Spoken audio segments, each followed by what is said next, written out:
Ryan Holiday is absolutely my new favorite author of the moment. Why don't you say hi to the Vayner Nation for the couple of them that don't know who you are? I dropped out of college when I was 19. I was the research assistant to Robert Greene. I became the director of marketing at American Apparel shortly after that. To paraphrase Stephen Pressfield, today's guest is one of the greatest thinkers of our generation. Life is very, very brief. We do not know how long we're going to be here. Bestselling author Ryan Holiday. Ryan, good to have you here. Please explain to folks what we're talking about here. A celebrated writer, blogger, marketing specialist, life advisor, cattle rancher, and personality all his own, Mr. Ryan Holiday.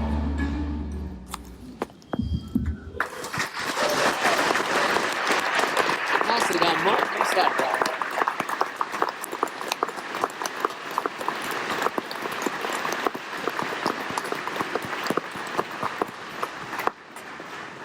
Thank you. It's very wonderful to be here.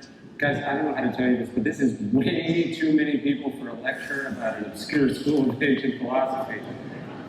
I know not everyone comes out all the way out to Australia, but you sure you don't have better things to do?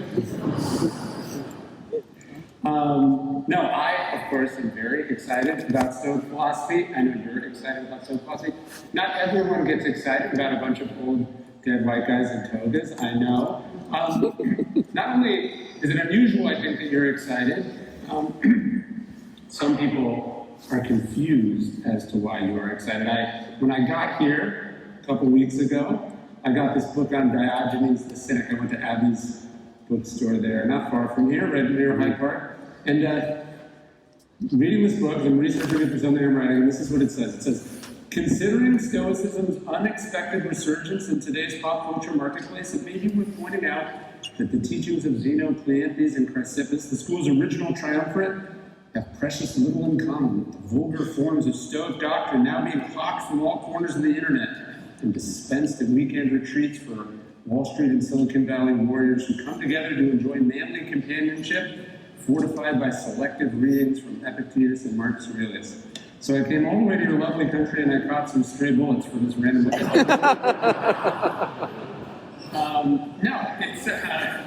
It's lovely to be here. It's particularly lovely to be here because I have a very vivid memory of finishing the first draft of The Obstacle is the Way on a plane from Sydney to Perth.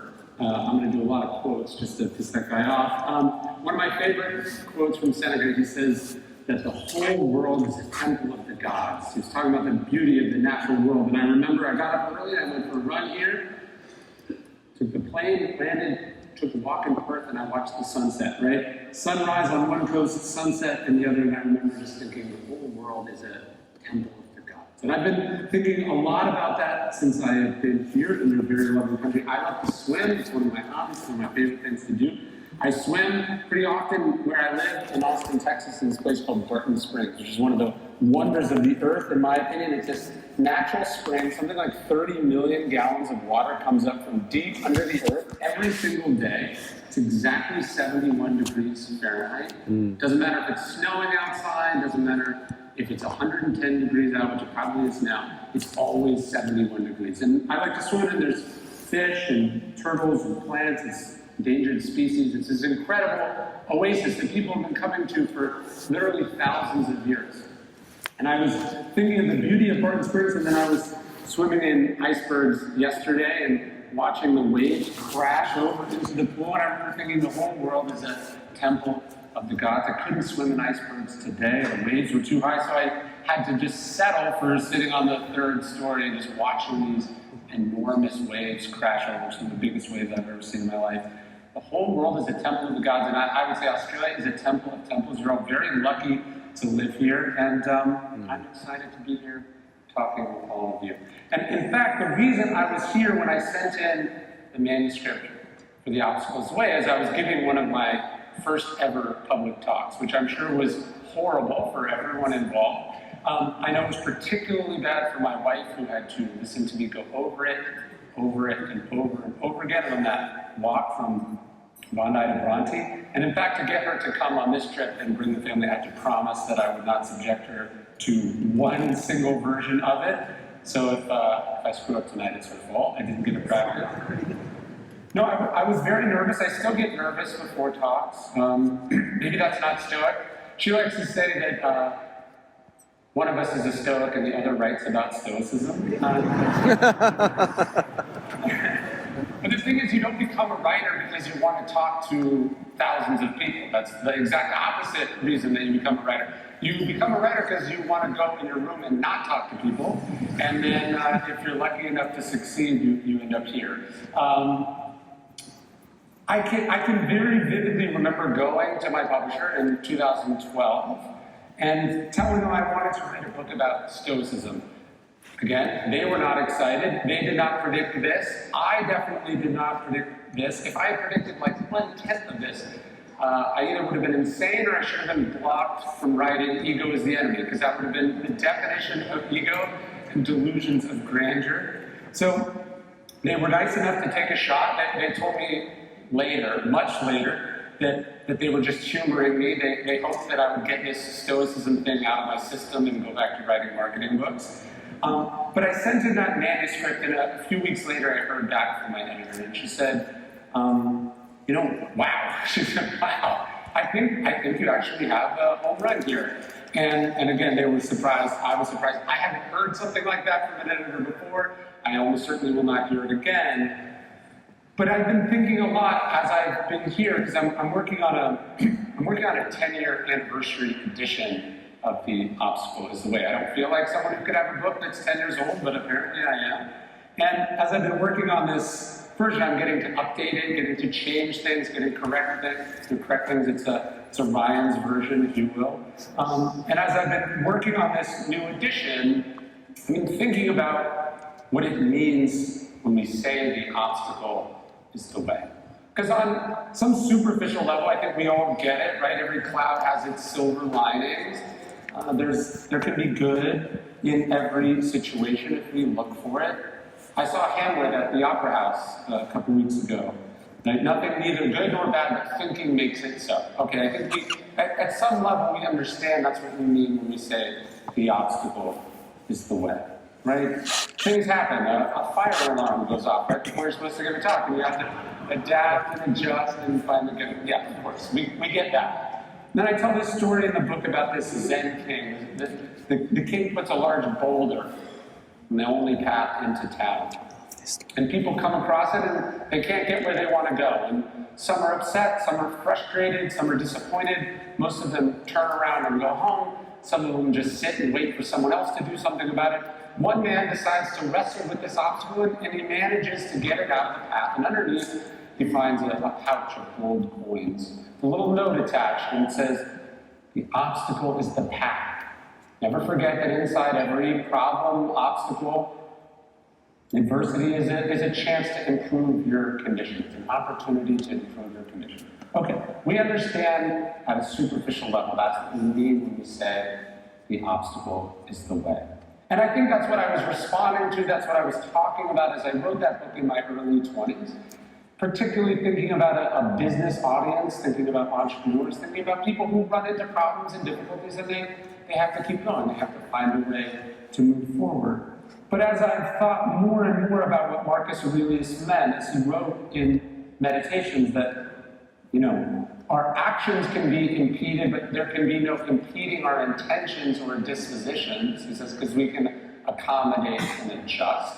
The mind converts to its own purposes. The obstacle to our acting, which is the impediment to action, advances action, which stands in the way, becomes the way.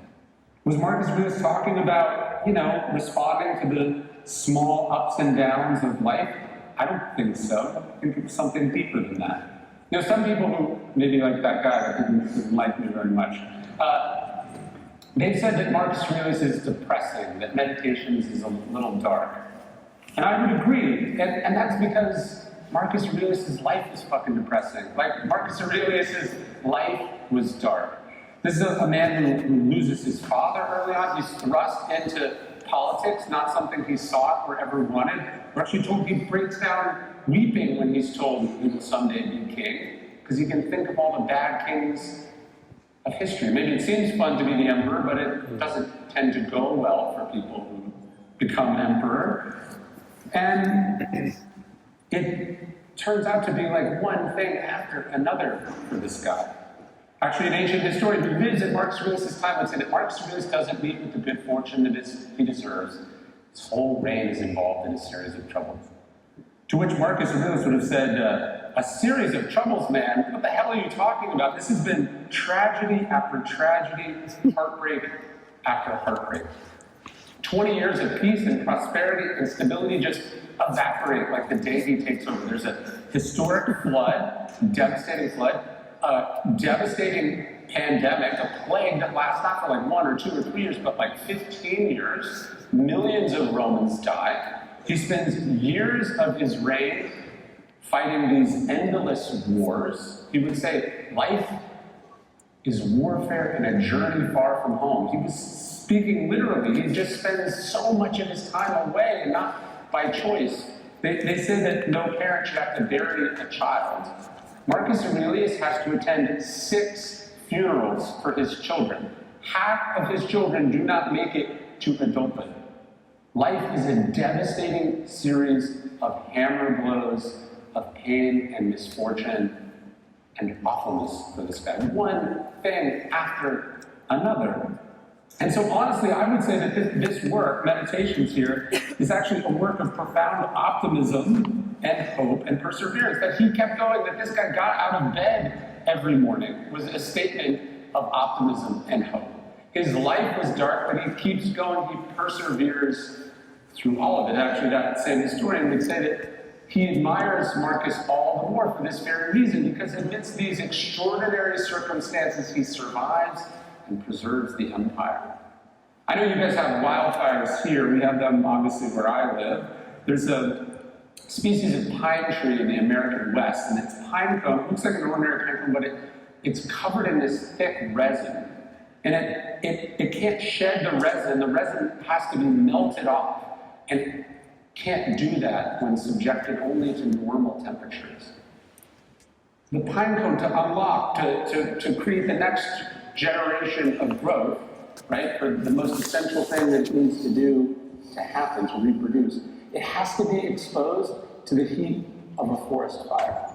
So this thing that seems devastating and destructive that you'd think it would want to avoid, in fact, it craves, because it unlocks the pine cone and allows the tree, the species, to continue. And you could argue that this is something akin to who Marcus Aurelius is. These wouldn't have been things he wanted. These aren't things he deserved. These were destructive, dangerous, terrible things. And yet they unlock some form of greatness in him that I don't think would have been seen in ordinary circumstances. He himself would say that, what you throw on top of a fire becomes fuel for the fire. He says it turns it all into flame and brightness and heat. I think that's a very beautiful way to put it, but it would have been terrible as he went through it. It would have been devastating as he went through it. And I think that's what he means when he's saying the obstacle is the way. It's something deeper, it's more profound. I think about the 10 years that have passed since I wrote the book. Nothing akin to what Marcus Aurelius went through. There's a Chinese curse, though, may live in interesting times. I would say the last 10 years have been interesting, right? I do have the obstacles way tattooed on my arm, so I can't say it was hard, but I think I can say it was a lot. The last 10 years have been a lot. It was stuff like this fire alarm going off right before I go on stage.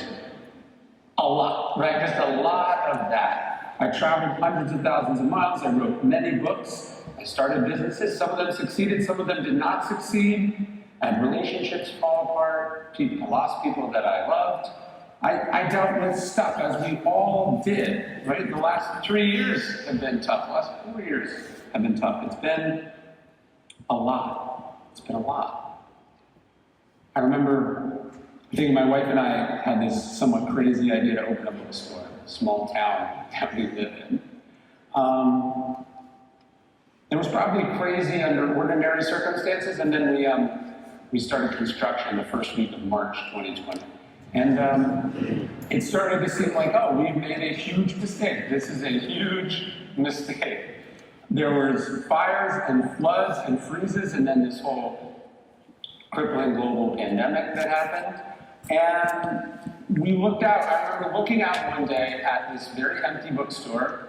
It wasn't empty like we dumped our life savings in it. It had books and we'd done all the construction, all of which had taken longer than expected and cost more than expected. And then there was no people. There was no people. And I remember thinking, I don't control what the virus does. I don't control what the government does. I don't control what other people do. I don't control the economy. I don't control any of this. But I wrote this note to myself, and I said, this is a test. Will it make you a better person or a worse person? I don't control whether I can turn this into a great, successful business. That's out of my hands. That's largely due to these macro factors. But on the micro, what I control is who I am inside. Does it make me better or worse? Do I grow from this? Am I changed by it? Do I learn from it?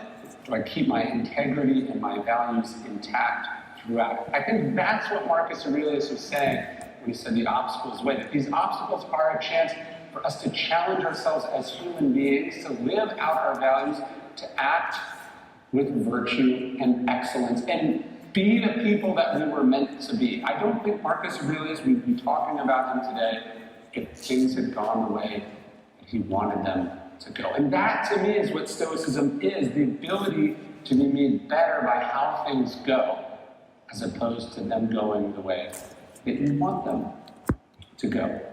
And I want you to think about the last 10 years for you. I know if you had told me 10 years ago or 12 years ago as I was finishing The Obstacles Away, what lay ahead, good and bad, I would have said, I don't know if I'm up for that. That seems exhausting.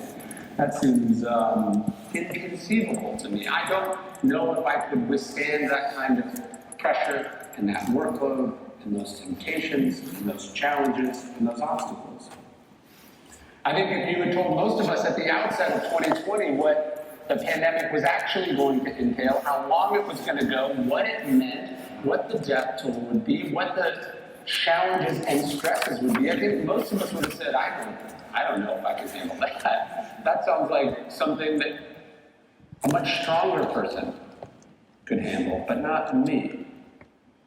But we come from those people by definition. There's a quote from James Baldwin I love. He's writing to his nephew, and he says, remember you come from sturdy peasant stock. He said people who built railroads and dammed rivers and crossed oceans. He said people who achieved a dignity, a monumental dignity in the teeth of incredible adversity. And we all come from that kind of stock. By definition, think of the people that settled this country, think of the people who were here before those people settled this country. We all come, by definition, from an unbroken chain of survivors, people who went through incredible amounts of adversity and difficulty and survived and endured. And we ourselves now join the ranks of those people.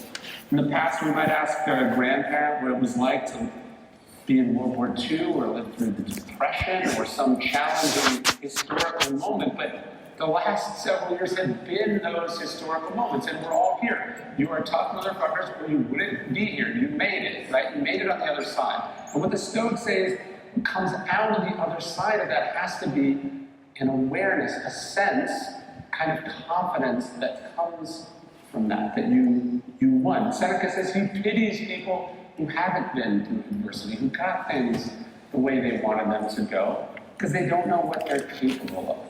And that's what we draw from this, a sense of what we're capable of. That is how the obstacle is the way. It teaches us what we have inside us, things that couldn't be accessed in ordinary conditions. So, The Obstacles Away came out in 2014. It sold a few thousand copies its first week, and then it sold less copies the next week, and fewer copies the week after that, and fewer copies after the week after that, and it kind of trickled down to a very small number. But I wasn't thinking that much about how it did, because I was working on my next book, and it was kicking my ass, to be perfectly honest. And then some weird things started to happen over the next year and a half. I got some lucky breaks, things that I had no idea about, that I didn't plan. Amazon discounted the book. It stayed discounted as an ebook, and people slowly started to buy it. Some people in sports started to talk about it. The New England Patriots talked about it on their way to winning the Super Bowl. And so the book started to sell. It started to sell steadily, and then it started to sell a lot. But again, I wasn't thinking so much about the success because I was working on my next book, and it was still kicking my ass. And I tell this story for a couple reasons. One, I just found this to be a helpful strategy in life. If you're focused on how something you already did is doing, how it's being received, what people are saying about it, how it's selling, right? You're focused on something that's not in your control. But if you're focused on doing the thing, doing the verb, writing the next project, working on the next launch, whatever that thing is for you, when you're focused on doing that thing, training, practicing, learning, growing, putting in the work, you're focused on what is in your control. And as it happens, that book that I was working on is Ego is the Enemy. Now, in retrospect, it seems like I kind of knew this all along, that I predicted it, that I transitioned from marketing to write about Stoicism. The first book started selling, and the second book started selling, and then off to the races, but it wasn't like that at all. I didn't know, my publisher didn't know. It was a series of random accidents and quite a bit of luck. But what ego does is it tells yourself a story about what happened, and it gives you more credit for it than you deserve, right? It puffs you up, it misleads you. The stories we tell ourselves about our success or other people's success, they obscure, they inflate, right? They deliver credit. And so I've tried to be very conscious about remembering how it actually happened and how it actually went. And here's how you know I didn't predict any of it. I was working on Ego is the Enemy, and I hadn't even quit my day job yet. I was the director of marketing at this company called American Apparel, which was at that point one of the fastest, biggest fashion companies in the world. Had 12,000 employees, had stores in 20 countries, including some lovely stores here in Australia. We made tens of millions of garments a year. They had sales of nearly $1 billion. And I was working on that book as that company imploded, tore itself to pieces. And as it happens, Doug, the founder of American Apparel, fell prey to exactly that thing that I was just talking about. See, what happens when you do something that's hard or difficult is that along the way you meet people who tell you that it's not going to work, that it's too hard, that it's too risky, that that's not how things go. And by definition, you prove them wrong on the way to your success, right? If everyone listened to the critics and the realists, we would never experience change. Nothing new would ever happen. And so to succeed is, by definition, to defy the odds and to defy the doubters. But what happens to a lot of entrepreneurs and creatives and successful people is that they learn a very dangerous lesson from this, which is that you don't listen to critics, which is that doubters are haters, right? Which is that people that try to guide you in a certain direction or help you or advise you are just holding you back. Sometimes they're trying to prevent you from plunging off a cliff. This happened at American Apparel. You can imagine, I'll give you another example. Elon Musk. When Elon Musk set out to take his internet fortune and put it into a space company, when he wanted to found SpaceX, his friends held a literal Alcoholics Anonymous style intervention. They said, you cannot do this. This is a terrible idea. You will lose all your money. Obviously, he didn't listen and created a multi-billion-dollar company out of that. So when he decided to spend $40 billion to buy Twitter, which everyone said is a really bad idea and won't work and will blow up in your face and everyone's faces, right? Why would he listen? He's been hearing that his whole life. And so what ego does is it makes it really hard to discern good advice from bad advice, truth from fiction, right? It gets between you and what you're trying to do. Actually, that's how they define ego in AA. It's a conscious separation from. Ego is a conscious separation from reality, from other people, from objective truth, from how things happened. Right? It's something that inflates, that puffs up, that misleads. It's that voice that whispers in your head that they don't know what they're talking about. You're a genius. You were right last time. Right? It's going to be like this always. It's different this time. That voice that gets in your head. And this is why, as Circulate said, ego sucks us down like the law of gravity. Because sometimes they are right and we are wrong, and ego makes it really hard to discern the difference. And I saw that at American Apparel when they tried to tell Doug, hey, you got to hire competent operators to help you run this now enormous company. Well, he saw all those competent operators as a threat. That's probably why a 21-year-old was running marketing at that company. In retrospect, that was also insane. When they said, hey, you can't have relationships with your employees, that's illegal, he said, who are you to tell me what to do? And then got himself in a lot of trouble, right? When ego tells us that the rules don't apply, that we're better, That's why we don't do it, Mom. we always know what we're doing. All these people are holding us back. And I watched that happen. And it was a very terrifying and eye-opening thing. Actually, part of the reason I didn't quit the job is the Stoics said we shouldn't be pen and ink philosophers, just people who write and think all the time. We have to be out in the world, meeting people, doing things, experiencing things, so we can match the theory and the ideas with the nitty-gritty of actual life. And so it was a very lucky opportunity. I mean, it was terrible to watch and sad and heartbreaking, but also very revealing, and it informed that book a great deal. I remember as I was working on it, I went and I visited an NFL coach who read Obstacle, and he said, what are you working on? And I said, I'm thinking about doing a book about humility. It was still sort of in development. He said, oh, that's interesting. He said, ego is the cancer of my profession.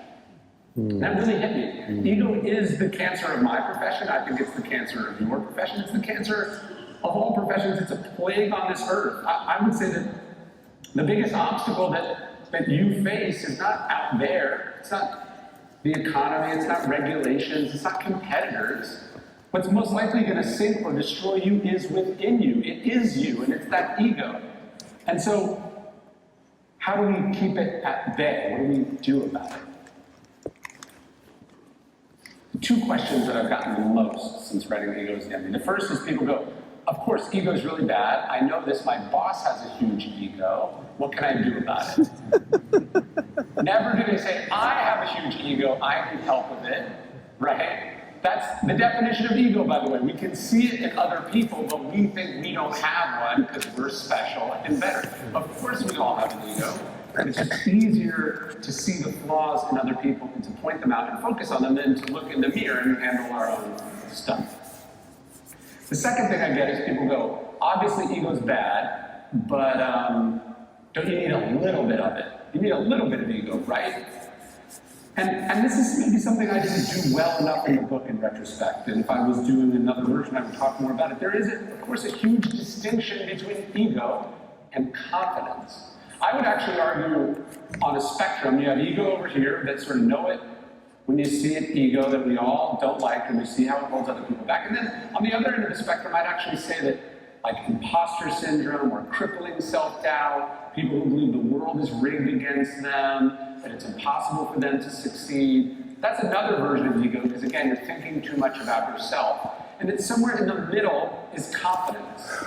That confidence is the Aristotelian, the golden mean between these two extremes. And I actually think one of the oldest fables we have, the oldest stories we have, is an illustration of this idea. The story of David and Goliath is not a story of big versus small, it's a story of confidence versus ego. Goliath issues his famous challenge in the war against the Israelites. He's big, he's strong. Let's settle this man-to-man combat. Whoever can beat me is the victor. And this challenge is ignored for 90 consecutive days. This is cowardice, fear, right? We can't have that. Then no one steps up. And then what happens is David, who's a shepherd, is visiting his brothers in the army, and he hears this challenge. And he says, why not me? Maybe I'll try. And they laugh at him. Again, he is brave enough to think he can do it, and they are convinced why he can't do it.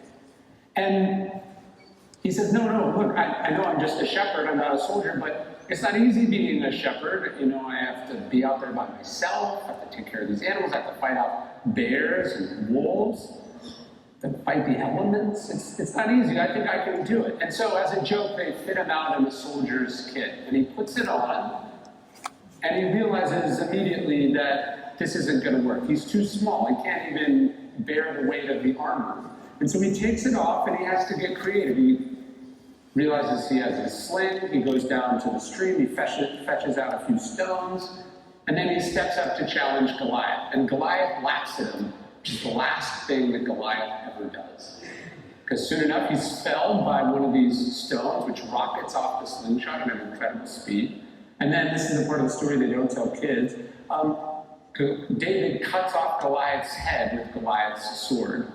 And in the famous Caravaggio painting where David is holding Goliath's head up like this, the head almost being bigger than his whole body, the sword that he's holding has the Latin acronym HOCS on it, which just stands for humility kills pride. What David has is confidence, but also some self-awareness. He thinks he can do it. He knows he can't do it certain ways. He certainly knows he's not as strong as Goliath. What Goliath has is ego, a sense that he is invincible and unbeatable, and thus totally unaware of his weaknesses and vulnerabilities. The reason ego is so dangerous is not only that, but it is easily outmatched by someone who has some humility and self-awareness. What David is able to do is pit his strength against Goliath's weakness. And you have to have this self-awareness to be able to do that. If you think you're perfect, if you think you're invincible, you think you can do anything, right? You become stuck. One of my favorite quotes from Epictetus, he says, "Remember, it's impossible to learn that which you think you already know." Right? We can see how, in a less violent domain, what ego does, when ego thinks that you're God's gift, when ego thinks that you're perfect, when ego thinks you know everything, in a sense, you're right, because you can't improve, you can't get better, you can't grow. Socrates, on the other hand, has this humility, right? He knows what he doesn't know. He's willing to ask questions, and in this, he's always getting better and growing. And so ego impedes us, it prevents us from changing and learning and adapting. And the confidence to know what we don't know, what we need to do better, where we have weaknesses, this is what we're trying to cultivate here. And ego is this thing that it creeps in, it finds a way. And so it's not this thing that you get rid of once, but a thing that you have to constantly be on guard against. My favorite chapter in that book, though, is a chapter I talk about fundamental exercise of Stoic philosophy. Is this in my control? Is this not in my control? And ultimately, what's in our control is the work that we put in, not what we take out, not the results. And I wrote this chapter about how the effort has to be enough. You have to be satisfied with what you're doing, and you can't expect or feel entitled to the fruits of that labor necessarily. It's one thing to talk about this, but by the time that book had come out, the sort of trend of Stoicism had changed quite a bit. And the book was anticipated, the book sold well. I found out the week it came out that I'd sold enough copies I was set to debut at #1 on the Wall Street Journal bestseller list. And as I got this news from my agent and then sat there and waited the next few hours for the email to come out with the PDF of the list, expecting this awesome thing that I'd earned, that I'd fought for, that I'd been fortunate enough to be blessed with, and it came in, and not only was I not #1, I wasn't on the list at all. Not at all. And I don't know why. To this day, I don't know why. I think maybe someone entered something wrong, or maybe I just got snubbed. But it was a painful lesson in this idea that we control what we put in and not what we put out. And if you have expectations, if you have an entitlement, this is where you set yourself up to have your heart broken, to be disappointed, to be crushed, because nobody actually cares what you earn, what you deserve. Life is not fair. These things are not meritocratic. It's more complicated than that. And so, as I dealt with that disappointment, having to deal with the reality of, not getting this thing that I thought I was going to get, I realized I needed to apply some of these ideas a little bit better in my own life. I wouldn't say that I had a nervous breakdown after Ego is the Enemy, but it was a bit of a personal reckoning. I mean, you can't watch someone you admire, someone who had discovered you, someone who said, I see a lot of myself in you, blow themselves up and drive their company into double bankruptcy and not go, what did they see in me again? And again, it's easy to see ego in other people. It's easy to see how other people are out of balance, out of alignment, how they're getting themselves into trouble. It's harder to look in the mirror and see that in yourself. I remember there's a quote in Ego's Enemy from the philosopher Bertrand Russell. He says, the first sign of an impending nervous collapse is the belief that your work is terribly, terribly important. And I remember having a panic attack shortly after writing that because I couldn't get to my email and there was something I thought was really important to send. And I thought, oh, this is not good. I might be going down this very road. And so my life was just crazy and complicated and too out of balance. And not what Stoicism is supposed to be. What I've always admired most about the Stoics was their even keelness. Imagine how stressful it would have been to be Marcus Aurelius, the emperor of Rome. Imagine how stressful it would be to be Seneca or Epictetus. What the Stoics tried to cultivate was this idea of ataraxia, a freedom from disturbances, even in the midst of crazy, busy, chaotic lives. They tried to cultivate, as Marcus Aurelius said, to be like the rock that the waves crash over and eventually the sea falls still around. And that wasn't the path that I was on, that wasn't how my life was set up. I moved to Austin, Texas, sometime in the middle of all this, and coming out of Ego's Enemy, my wife and I decided to really move to Texas. Well, actually what happened is we bought a goat on Craigslist, as one does, and then we found out that they get very lonely, and so you have to have 2 goats. And then we got chickens, and then we had our eye on a donkey, and we ended up buying a ranch about 30 or 40 minutes outside of Austin. And we moved out to the country, which was exactly what I needed at this moment, because it was just far enough away. First off, it's in the middle of the country, and not going to New York or Los Angeles as much. I'm just a little bit disconnected, and I had to sort of reimagine what I wanted my life to be like, especially day to day. Seneca talked about the busy idleness of most Romans. He said, you catch them leaving their house or running from this to that, and you ask them where they're going and why they're doing it, and they couldn't give much of an answer. He said, it's this busy idleness. He said, a life without design is erratic. And I think that's what we can often easily slip into, kind of an erratic, fire to fire, problem to problem, activity to activity, job to job, without a sense of who we are, what we should be doing, and certainly not enough of this ataraxia or stillness. So I decided I was going to redesign my life a little bit, and I started with what time I woke up in the morning. And I know, hey, wake up early is like the most basic life advice you can hear, but I have really fallen in love, as I think a lot of us do, with kind of the image of a writer getting to make their own hours, following the inspiration, or on the other end, the entrepreneur who burns the midnight oil, it's hustle culture, pulling all-nighters. I kind of get gotten caught up in this idea that that's what work looked like, that that's what success was. And it's just not the way I wanted to live my life anymore. So I just started by waking up early, and like a lot of people, my life was too centered around my phone. I think we can all agree that our phone takes up too much time in our life. And so I started this rule. I don't touch my phone for the first 30 minutes or 1 hour that I'm awake. I don't want to get sucked into the phone. I don't want to be immediately reactive, which is what most people do. I remember I was talking to a friend of mine, said, look, I get up early. He's like, I check my phone, obviously, just to see if there's any fires I have to put out, and then I go do what I'm supposed to do. And I said, but I'm sure you always find them, right? We go looking for the fires, the problems. Our email inbox is like a to-do list that other people have put together for us. What has happened on social media while we're sleeping, texts that have come in, right? We wake up, there's too many days that were ruined before my feet even touched the ground.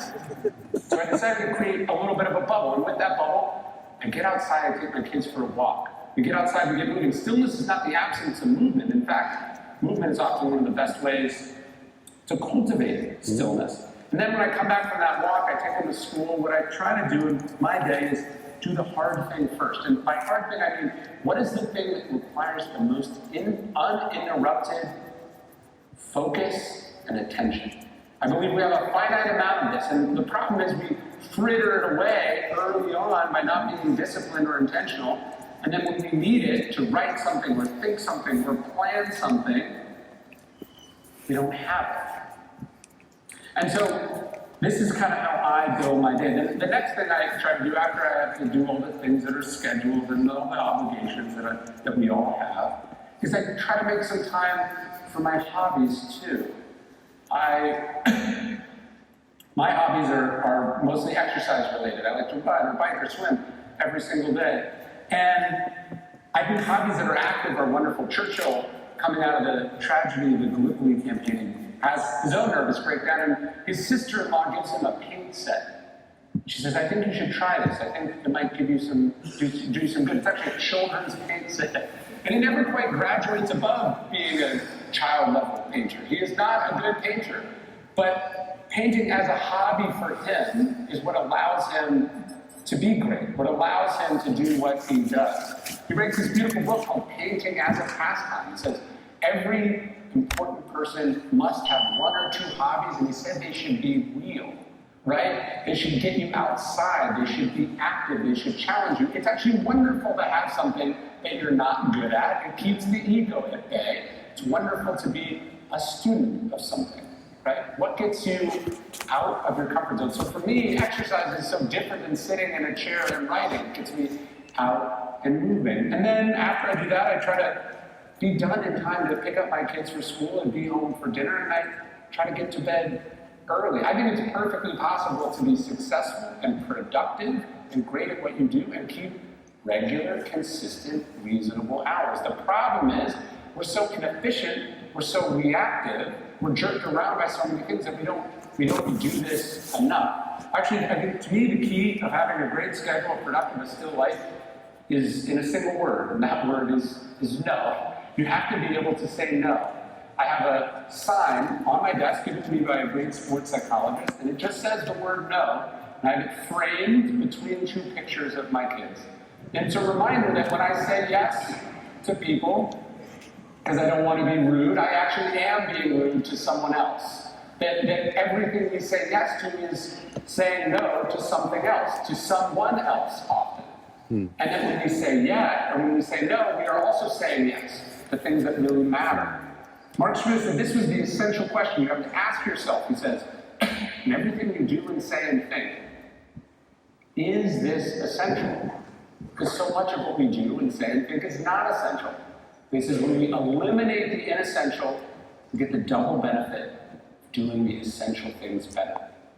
I interviewed Matthew McConaughey for the Daily Stoic podcast not too long ago. He said, in Hollywood, he has a reputation for being a quick no and a long yes. I thought that's a great way to think about it. Instinctively, naturally, reactively no to almost all things, right? And then when we're going to say yes, we have to really think about it. We have to really be intentional about it. We can't be afraid to hurt people's feelings. We can't be afraid to miss out on some things. Seneca defined tranquility or stillness in a word. He called it euthymia. He said that this euthymia, this tranquility,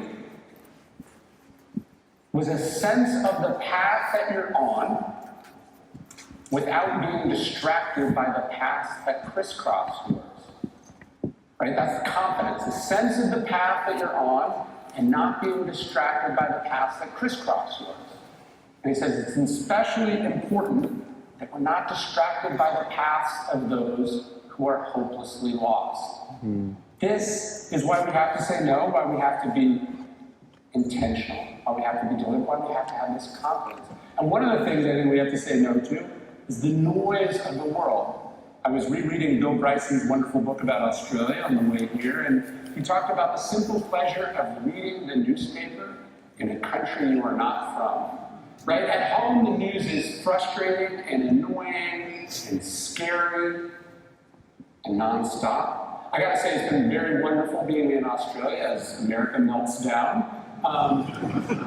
To see it with the benefit of a time delay, right? To see it through another country's eyes. What this is giving you is perspective and distance. When you're scrolling the feed, when you're watching it live on television, right? You're too close to it. You need to be able to step back to see it from another perspective. It's been fascinating to watch the Olympics in a country you're not from, right? Because you're cheering for the wrong people. What's happening? But it's interesting. You get a distance from it in a different way. Just like walking down the streets, you're seeing statues, people who are famous that I've never even heard of. They're famous enough to have a statue. I've never heard of them, right? It gives you perspective on your own accomplishments. I did like learning about Flinders the cat. That was very interesting. He's a very famous cat here. But no, seeing things from a distance, from another people's eyes, right? This exercise that we get when we travel or when we step back, when we take a break from things.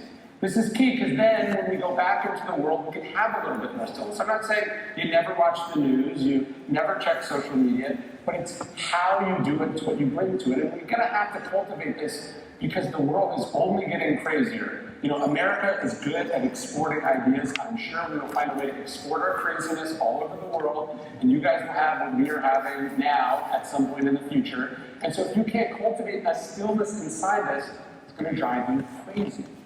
And so trying to develop this, to have a little bit more of this in my life. In the summer of 2019, I took my family out for a walk in Bastrop, which is the town where my little bookstore is.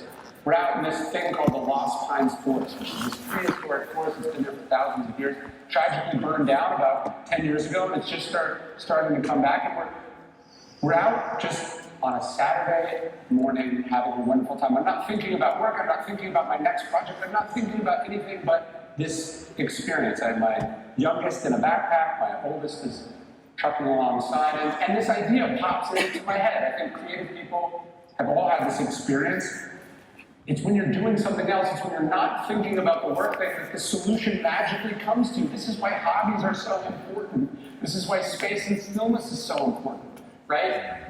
Your mind is a wonderful, powerful thing. You gotta give it room to do what it did. And what popped into my head was this idea of doing a series on the cardinal virtues, the virtues of Stoicism. The virtues of Stoicism, for those of you who don't know, are courage, discipline, justice, and wisdom. People think that this has a religious connotation, right? Because virtue seems religious, and then cardinal, like a cardinal, right? The cardinal comes from the Latin cardos, or hinge, or pivot. These are pivotal values, and in fact, the four virtues, although Stoicism and Christianity share them, they come from Zeno in the 4th century BC. He suffers a shipwreck, loses everything, but he responds with courage and discipline and justice and wisdom. He would joke later that he made a great fortune when he suffered a shipwreck because it changed the course of his life. It drove him thus to philosophy. And Marcus Aurelius would say that the obstacle is the way because the obstacle is an opportunity to practice one of these four virtues. It's always an opportunity to practice courage and justice and discipline and wisdom. One of my favorite passages, he says, how does this stop you? This situation, this person, this thing you're dealing with, this unfairness, this evil in the world, how does it stop you personally from acting with courage and discipline and justice and wisdom? And the answer is that it doesn't. Nothing can stop us from this. And so this series pops into my head. It's an accidental series because obstacle and ego and stillness have just kind of come together. And in this case, I was going to be intentional. I was going to sit down and do this thing. And that's what I've been working on now for the last 5 years. It's been a challenge. I mean, courage, every society holds up courage as a value, right? You give out the Victoria Cross or the Medal of Honor. That's physical courage, right? Running into a burning building, a scene of a crime, exploring a dangerous territory. And then, of course, there's moral courage. Moral courage is the courage of a scientist who explores the unknown, the activist who speaks truth to power, the entrepreneur who bets it all on a single idea. But I would say, or as I've come to see, that these are the same. Moral and physical courage are the same. It's about putting your ass on the line for someone or something. And we all know that's important. We all know our life is changed by these things we've done, but what holds us back? The answer is fear holds us back. That's why Stoicism is such an important philosophy, that the rational side of Stoicism to question those emotions, to not let fear rule, to really think about what this means and what it represents, This is how we combat that fear. It's also how we develop confidence, by testing things in the real world. I remember when I went to drop out of college, I felt like I held my life in my hands. It was the scariest thing that I'd ever done. I was worried I'd end up under a bridge somewhere if it didn't work out. That's what my parents thought. They basically disowned me over it. And as I went into the registrar's office and I told them, I'm here to drop out of college, they were like, what are you talking about? And they're like, that's not even a thing. They're just fill out this form, it costs $40, and you can come back whenever you want. You just take a semester off. Right? The reason we challenge these assumptions, the reason we push ourselves to do things that are serious, we learn something. We learn about how things actually work. And we learn our ability to handle them, come out the other side. So when I went to eventually leave corporate life to be a writer, I knew what that leap felt like. And I knew it wasn't as big of a leap as it seemed, right? We developed the confidence by doing things. I tell the story of Florence Nightingale in the book. She's a hero of mine. Florence Nightingale here's this call, like the call to adventure in the hero's journey. Call to adventure. She's called to nursing to help people. But she doesn't listen. And again, this is that fear. Mark Schmidt says, we all love ourselves more than other people, but we care about other people's opinions more than our own. She's held back by what her parents think, by what her friends think, by what society thinks. And finally, she hears that voice again. Says, are you going to let what other people think hold you back from service? And the answer for a lot of us, unfortunately, is yes. We let these things that don't matter hold us back from what we're doing. So we need this moral courage more than ever. And I would define moral courage also, right, this myth of the invulnerable, emotionless, robotic stoic. I hate it. My favorite quote from Mark Schmidt says, we're like soldiers storming a wall. If you have to reach up and ask someone for help, so what? Right? The courage to admit that you're struggling, that you're scared, that you don't know what to do, that you don't know the answer, right? The courage to do this is a huge part of being able to move forward, to realize, oh yeah, people are happy to help. Oh yeah, it's not as scary as you thought. Oh yeah, there's all these resources that you can take advantage of. And then that leads us to the next virtue, which would be the virtue of discipline. Again, we have this physical and moral dichotomy. Obviously, the physical courage, or the physical discipline of Stoicism is interesting to me. I love it. Treat the body rigorously, Seneca says, so it's not disobedient to the mind. Push yourself. Challenge yourself. Get in a cold plunge. Get in the ocean when it's freezing. Develop that muscle. Right? Marx realized the passage that hit me the most as a kid is the opening of 5 of Meditations. At dawn, when you have trouble getting out of bed, tell yourself, I have to go to work as a human being. Or is this what I was created for? To huddle under the blankets and stay warm. But it's nicer here, he says. So you were born to feel nice? He says people who love what they do, they'd rather stop eating and sleeping than give up practicing their art. They wear themselves down doing it. They forget even to wash and eat. So again, physical discipline, that's part of it. Being tough, pushing yourself, challenging yourself. But you know what he says next? He says, to shrug it all off and wipe it clean, every annoyance and distraction, and reach utter stillness.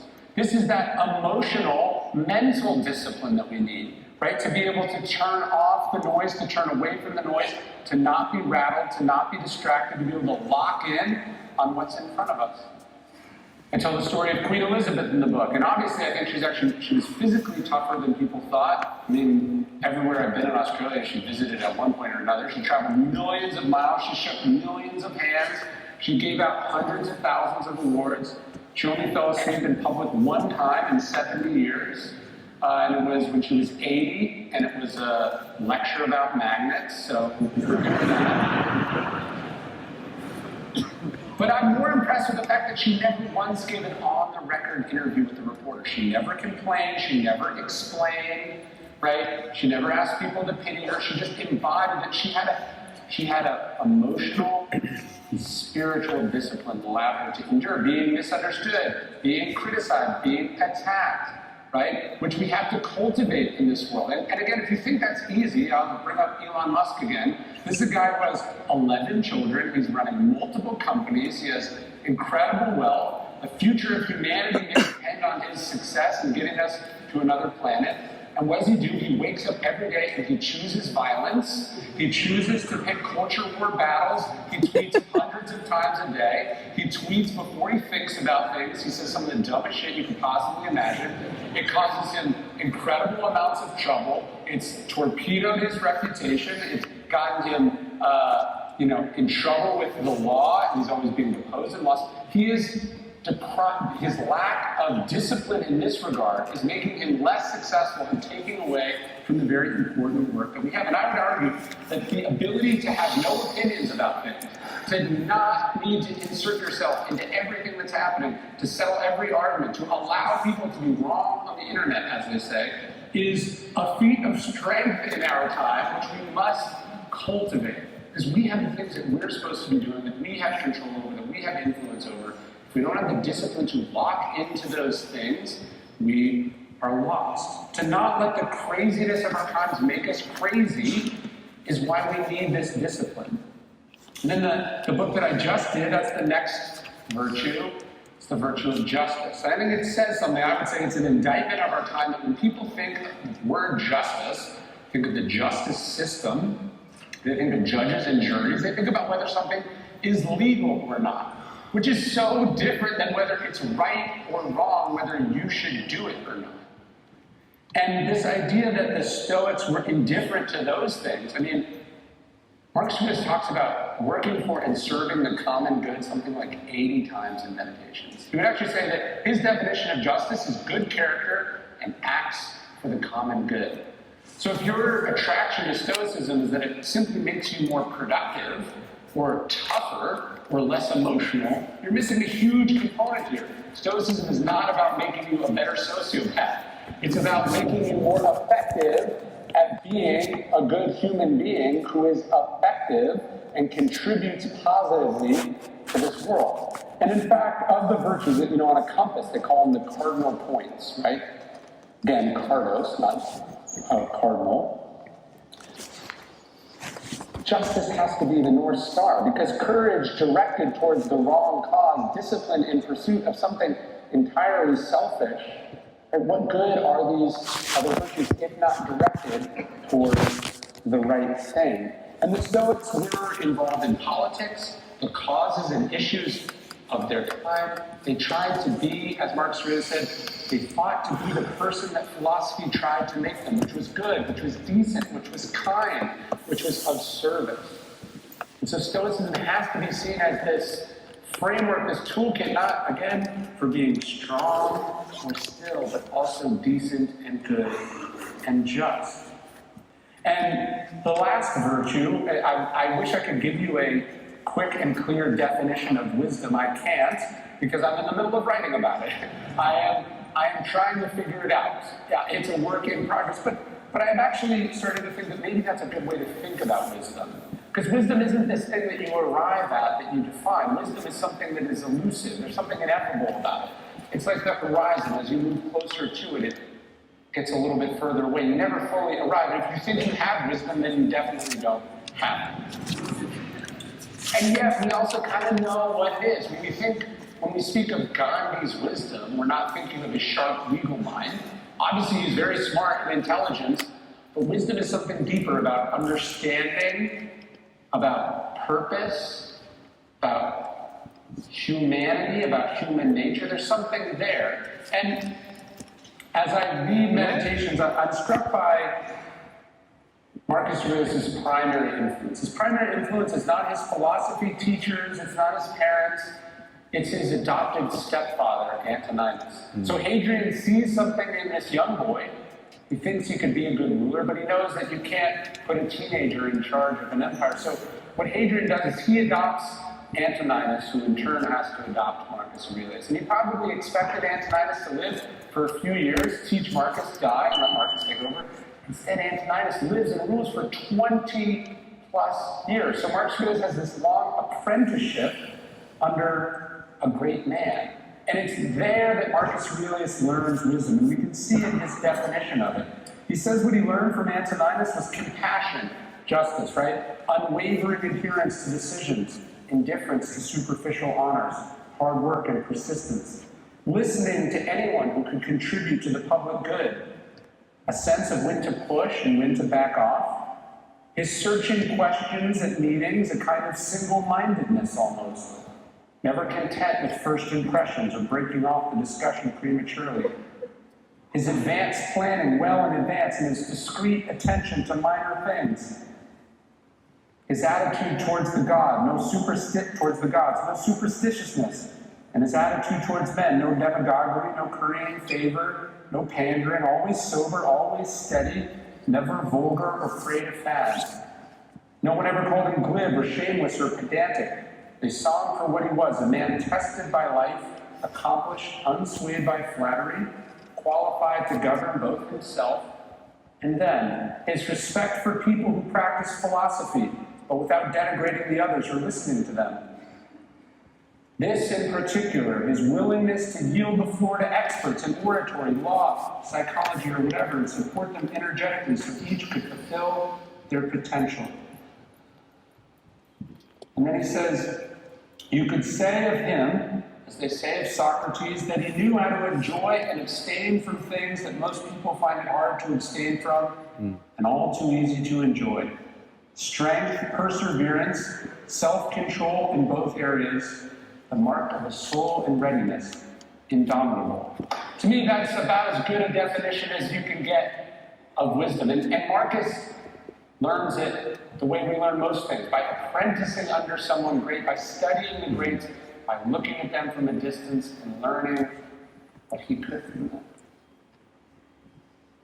As we wrap up here, you've noticed I've sort of gone through all the books, a little Eras tour, if you will. But I skipped one. Maybe I skipped the one that brought you here. I skipped the Daily Stoic.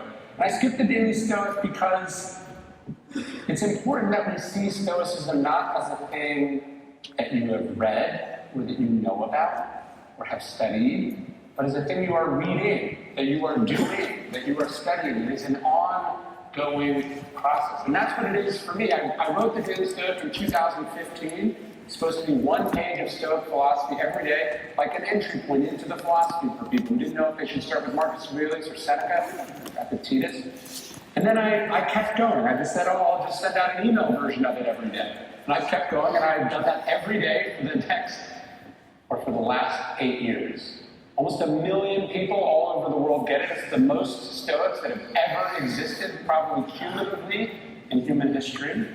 And that's all wonderful and cool. I'm very grateful for it. But what I'm actually grateful for, the powerful thing about the Daily Stoic, has been what it's done for me. The practice of writing something, thinking about the Stoic philosophy every single day, that is the practice. That's what we're doing. Seneca's letters to his friend Lucilius, this is what they're doing. They're exchanging, he says, one thing a day. He says, let's find one quote, one insight, one story. He says something that fortifies us against poverty, or death, or adversity.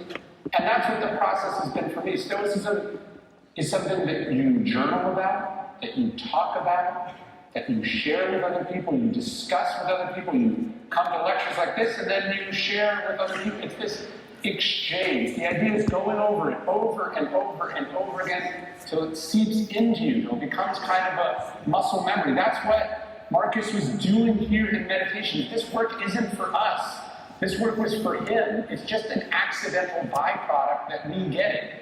This book is Marcus Aurelius not talking about Stoicism, but practicing Stoicism for himself. We're supposed to be doing this. We're talking about it and thinking about it and reading about it and applying it and starting that whole process over and over and over again, so that in these big moments, in the moments of difficulty or toughness or interestingness, whatever you want to call it, that maybe we can apply a little bit of it and we can get better as we go. We can get better as we go. As we wrap up here, I wanted to give you, I think, what the most important practice, a practice that I always try to leave people with from the Stoics, which is this idea of memento mori, right? Remember that you are mortal. The Roman emperor had someone whisper this in their ear at their highest moments. Remember that you are mortal, that you are not a god, that you are a human being. I carry a ring with me. I'm wearing it right now. It says memento mori, and on the inside has a quote from Marcus. He says, let that determine what you do and say and think. You can leave life right now, let that determine what you do and say and think. Of course, we all know we're going to die on some level, right? Obviously, everyone who's ever born will die. That's the one prophecy that's never failed. And yet, the Stoics would say we get it wrong to think of death as this thing in the future. Right? It's not some distant thing that will happen to you when you're old. I mean, it can happen to you at any moment. But Seneca would say we have to see death as something that's ever present, right? In the midst of life, we are in death. Not just because people can die, things like plagues or pandemics can happen, tragedies can happen. But he would say that the time that passes belongs to death. That once time passes, it's dead to us forever. As we kill time, time kills us. He says we're dying every minute, we're dying every day. So the reason we have to say no, right? The reason we have to design our lives, the reason we have to be conscious of where we're going and what we're doing, so we don't know how long we have. Don't know how long we have. The Stoics said we have to balance the books of life each day to make sure we're spending this time wisely, we're making a positive difference with it, we're using the gift for what it is. It's a gift. I was in Waverly Cemetery today. Look, if that's where you go when you die, I guess there's worse things that could happen to you. But all those people, right? All those people, they saw death as something that would happen eventually, inevitably, and then it came to them one day all too soon, right? As it does all of us. It comes as a surprise, even though we know it's always going to be there. Maybe we thought we were too healthy, too important, or we thought we're working on something that's going to outlive us. It doesn't do Marcus Aurelius any good that we're talking about him, you know. He says people who long for posthumous fame forget that they won't be around to enjoy it. And he says the people in the future are also stupid and annoying. And the point is, Marcus Aurelius survives and endures not because that's what he chased, but because of what he did with the time that he had and who he was with that time. And that has to be enough, right? Dying every minute, we're dying every day. You can leave life right now, let that determine what you do and say and think. And that's the very morbid note I wanted to end with all of you tonight. So thank you very much. Hold on, Mark. Come on, Mark. You're doing all that. I better to bring this guy something on. Right, that's something right. Tick-tock, she's a boy. Didn't write that so much. I think we've got some microphones out. We can take some questions. I can't see exactly, but we've got ushers with questions. All right, here we go. They're going to walk to you guys, and we'll kick this around. I'm doing that. So you said that you can see that the world is probably becoming more crazy. Yes. So you looked a lot into the past and maybe also why things didn't work out for certain civilizations and societies. So when you look into where we are right now, do you see some parallels that might mean we have to watch out for certain things? And do you maybe see also some differences, which means maybe we are better off this time and maybe we'll figure it out? Yeah, look, Marcus Aurelius lives in the decline and fall of the Roman Empire. So in one sense, we want to be like, oh, this is scary, this is real, it could happen, civilizations don't last forever. On the other hand, the decline and fall of Rome took hundreds and hundreds of years. And you could argue that the Pope is still the Emperor of Rome. He has the same title, Pontifex Maximus, that Marcus Aurelius had, right? So this idea that, you know, this moment we're in is the pivotal moment, that everything matters, that can be a way of, I think, working ourselves up into a state of anxiety and worry. I'm not saying that what's happening in the world doesn't matter. Of course it does, and there are definitely alarming things that are happening. But I try to sort of step back and see a longer-term view, and I try to focus on what do I control, what's important for me to do, how can I not be a part of the bad stuff that's happening, and how can I be a part of the solution? Good stuff. I think the Stoics were definitely cognizant of the way it was easy then and now to be caught up in trends or fads or, you know, frenzies. Chrysippus, one of the Stoic philosophers, said, if I wanted to be part of a mob, I would not have become a philosopher.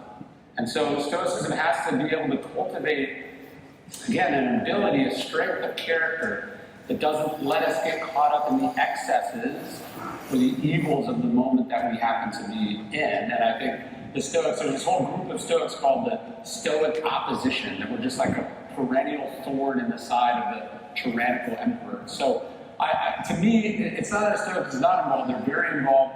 They also have a sense of what's in front of them, what they have to be focused on, where they can make a difference. And that's kind of how I think about it. Whether these are the end times or not is a question for either people hundreds of years from now, or it's a question that'll come with its own answer, and we won't have to be around to worry about it. Someone? Wonderful. Hi, Ryan. Hi. I've been a fan of yours since 13, and I wrote an email years ago. You replied with some advice that changed my life, so thank you for that. Thank you, made me feel very old. My question relates to there's an idea that Stoicism can encourage sort of passiveness, or it extinguishes the fire of life. What Stoic strategies or supplements to Stoicism do we use to counter that? Yeah, I've never quite gotten that, because something happens, the world is a certain way. To change it or respond to it, you first have to accept that it happened or that it is, right? And so when the Stoics talk about the art of acquiescence, or the idea of assent, right? Not A-S-C-E-N-T, but A-S-S-E-N-T, acceptance, that's what they're saying. That you first have to accept things as they are. You have to accept the facts on the ground. If you are in denial of them, or you are focused on how unfair they are, or whose fault they are, or how annoying it is, or how you warned everyone that it was going to happen this way, what you're not doing is focusing on the part of it that is in your control, which is the response, which is what happens next. So yes, there is a lot about resignation and acceptance in the Stoics and in the Stoic writings, but I see that as like the first part of the sentence, and then there's an and, right? Or that's step one, and step two is, well, now what am I going to do about it? Maybe someone back there, let's maybe send the mics back a little bit. Do we have mics up there? Want to do someone on the balcony? You want to pick someone? Oh, Get someone on the balcony. Let's do one in the back, and then we'll go to one of the ones up there.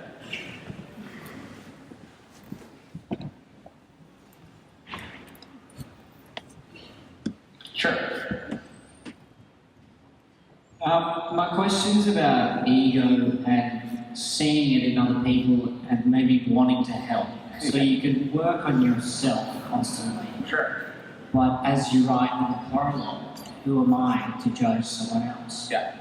So have you ever encountered that situation? Do you have a solution for that? Yeah. The interesting thing about ego is although it masquerades or sometimes appears as strength, people up close see how easy it is to manipulate, right? To direct, because the person's vulnerability is how they see themselves or how they want things to be. I'll give you a funny example on this. I'm writing about what I'm doing now. The intelligence agents who were responsible for briefing Donald Trump when he was president, the presidential daily briefing, the collection of the most important things that the most important person in the world needs to know. He's so egotistical and fragile, he's not interested in all these things that are happening. What they found is the more they made it about him, right, the more they put his name in it, the more responsive he was to things, right? And I bring this up because we don't think about how vulnerable ego makes us, and how people who understand or see that ego in us, how they manipulate and direct us and use the information they give us to our own purposes, right? So I guess what I'm saying is that that's another reason we have to be careful about ego, is the fragility that it creates in the person. But when we think about ego, if someone has it and we want to help them, like they're not a bad person, we're not trying to manipulate them or something, I think where you have to start is just remembering that no egotistical person has ever been convinced of anything when they were challenged head on in or about that thing that they are egotistical about, right? So it requires some creativity or fluidity. You got to go around, right? You got to convince them that it was their idea all along, right? And so when we think about ego, we want to think about, you can see it so transparently in other people and the vulnerabilities it creates in them. I just think it's imperative that we go, okay, when I am managing up and telling my boss what they want to hear, or sandwiching this bad news in between some good news or some compliments or whatever, right? And we go, oh, so silly. Think about how people are doing that to us. That's the real lesson we should take from that. Not to become paranoid, but to become, oh, okay, I can see how this is holding me back. As the CEO, the boss, the parent, this is holding me back from getting what I say I want, which is truth, information, honesty, right? That's maybe something to think about. Let's do one up there. There you go, Ron. Hi. I just wanted to kind of off the back of that question, how do we keep ourselves more honest about our own ego, and especially in times it's pretty easy to stay humble if things aren't going well for you, but if things are starting to improve and you're on a bit of a winning streak, how do you keep yourself honest and not be slave to your own ego? Yeah, I was talking about the stories that we tell ourselves, right? It's especially hard not to tell yourself a story about your success when that success is public and other people are telling a story about you. When you're seeing it in print or in video, right? When you're seeing other people tell you, oh, you're a genius, oh, you're special, look how great this thing you did was. So we do have to actively kind of go and remind ourselves of how things actually were, what we didn't know. We have to kind of repeatedly insist on the truth, maybe even a bit cynically, just to make sure we're not getting puffed up by things. I think that's really, really important. Having people around you who can tell you the truth is so important. This is Elon Musk's big problem. These companies all have all these hand-picked board of directors who are all very indebted to him, and nobody tells him, like, you're being crazy, this is insane, don't do this. I think his second wife, the one he married twice, she said her job was to keep him from going king crazy, like the way that a king goes crazy. Well, they're obviously not together anymore. I think we've seen the results of that. But in Meditations, Mark Swiss, he explicitly talks about this. He says you have to be careful not to be Caesarified or dyed purple. The Emperor of Rome would have a purple cloak. And we can all be Caesarified. We can all be changed. They say power corrupts. Having people tell you what you want to hear, not getting feedback, not having people who can deliver truth to you, hearing the stories of your greatness and success. Imagine a Mark Swiss, and there is a 100+ meter tall marble monument, detailing your genius and accomplishments, right? There's a triumphal arch of your greatness that you go under every day. Caesarification was a real thing. People are worshiping you as a god. And what he does in Meditations, when he repeats to himself how worthless clapping is, how worthless compliments are, how worthless it is to be remembered. He's trying to overcorrect, to deal with all the stuff and the unnaturalness of that success. And we all have our own versions of that we need to work on. Sure. G'day, Ryan. Hi. Good to have you back. So I really hear you describe your time here in our country with your family, which leads me to ask. You did mention Daily Dad, which, as a father and a stepfather, I find enormously valuable. You've given us a few examples of people who aren't doing this work in the public eye. Who in your mind is doing this work so well as a father, or perhaps even a leader of a company or a country? That's a great question. I got so much out of writing the Daily Stoic that every day thinking about these things, being forced to think about them from these different angles, to repeat these kind of timeless principles over and over again, has been so valuable to me personally. The reason I started Daily Dad was to force myself through that process as a parent. What's important, what actually matters, what's easy to miss, What are the values that I want to parent by? So I started Daily Dad around that idea. I think I started it when my youngest was maybe 2 or 3, so I'm in that quite a while. And I think it's made me better. I'm by no means perfect. I'm struggling with it every day. I lose my temper every single day. Lose my shit every single day. That's probably a better way to say it. Wonder if you're any good at this. Wonder, if you're doing this well. I think these are all important questions to be asking, but I've been doing Daily Dad for that reason, and I've gotten a lot out of it, and you can sign up if anyone wants to get it. It's just dailydad.com. It's not for dads. I'm a dad. It's one piece of parenting advice every day. But I wish I could say, hey, these people are great parents. Unfortunately, most people in the public eye are not. We find that out in retrospect. And I'll leave it to their kids to decide whether they're good or not. But I do try to learn little things here and there. Oh, this is an interesting way to think about it, or conversely, here's a colossal, tragic mistake that this person made that we can learn from. What do the parents who lost children have to tell us? What do the parents who, lost touch with their children? What do they have to tell us? What do parents who are a little further along wish they'd done differently? That's what I've tried to build it around, and it's just it's my favorite thing to do. So thank you for subscribing. Is there anyone who's not a dude that we can talk to? Right there. No offense.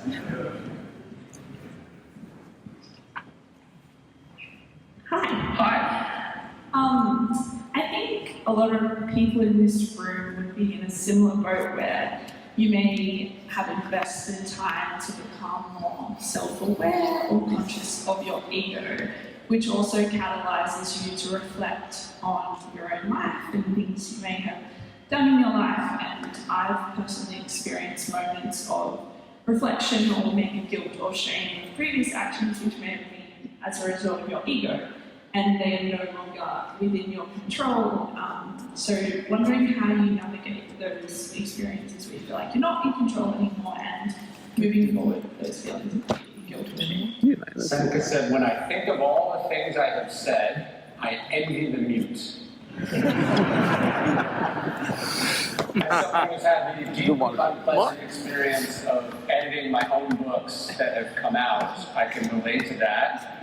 Nothing makes you cringe more than having to see things that you put out in print for millions of people, and now you go, what was I talking about? Or how did I possibly feel qualified to say that? So yeah, I think if you look back on things you have done and said and ways you've treated people, and you never think, wow, I was an enormous idiot, you are probably in the sway of ego.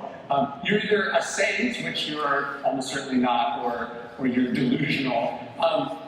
This sort of cringe and pain that we feel, I mean, a positive way to think about it is we feel that because we've changed and evolved, and it would be strange if we look back at who we were when we were younger, when we knew less, when we experienced less, and we're just like, yeah, I got it totally right, and everything that's happened subsequently is added zero new information or perspective, right? So it's good that we have this, but the ability to make amends, to own mistakes, to be responsible for things, this is a key thing. This is certainly key as a parent. I know I don't remember my parents ever apologizing for much. I try to apologize. I was apologizing today for something I said when I was frustrated. I try to own what I've done. I try to look honestly in the mirror. Sometimes that's really painful. Sometimes you look at it so you can't look at it straight on. You got to see it from an angle, and you're working on it. But to me, that's a sign of progress, and I'm trying to get better at making amends, and I see that as part of that self-improvement process. That's why we're doing the work. It's to learn things and be better, and not be who we used to be. Is there someone else up there? You get someone? Yeah, sure. I'll get this side next. Such a big fan of yours. Oh, thank you. I have your books here. Oh. I wanted to ask you about the Daily Stoic of today. Today's Okay. one is about not letting your career, be your life sentence and eventually letting it go. Since your career and way of life is Stoicism, what is your succession and how do you plan to let it go? What are you trying to say? No, look, I have a thing I do. I go into like used bookstores, and I'm always struck by the large piles they have of books that were once popular, and then people got rid of them. They don't want them anymore. No one cares anymore. And you can see, no one's moment in the spotlight is forever. We say that everyone has their 15 minutes of fame. No one's career goes on indefinitely. So I try to remind myself that there's... And that is a wrap, mate.